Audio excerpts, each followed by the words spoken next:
জঙ্গলের এক কোণে ঝর্ণার জলে খেলছিল একটি ছোট্ট বাঘের বাচ্চা।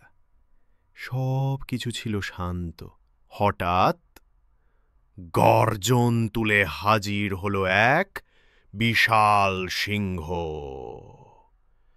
কেউ পাশে নেই, চারপাশে শুধুই জঙ্গল আর গর্জন।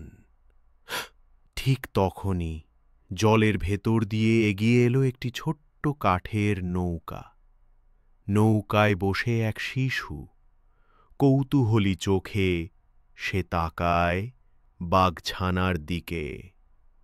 ভয় না পেয়ে ছেলেটি জলে হাত বাড়িয়ে দিল, বাঘছানাটিকে টেনে তুলল, মুছে দিল কাদা, আগুন জ্বালিয়ে শরীর শুকিয়ে দিল।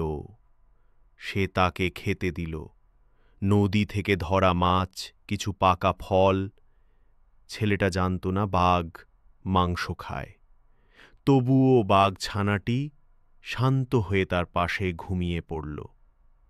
দিন গেল, মাস গেল, তারা একসাথে বড় হল।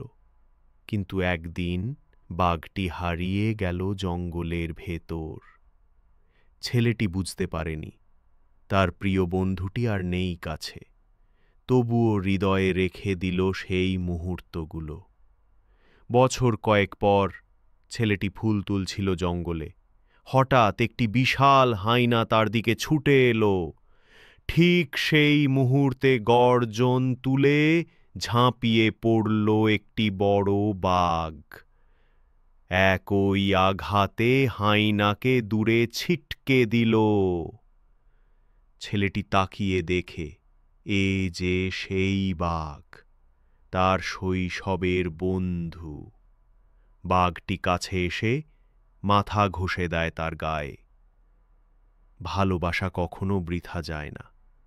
বন্ধুত্ব যদি নিঃস্বার্থ হয়, প্রকৃতি একদিন ফিরিয়ে দেয় তার উত্তর। আমার চ্যানেলটিতে নতুন হলে সাবস্ক্রাইব করতে ভুলবেন না।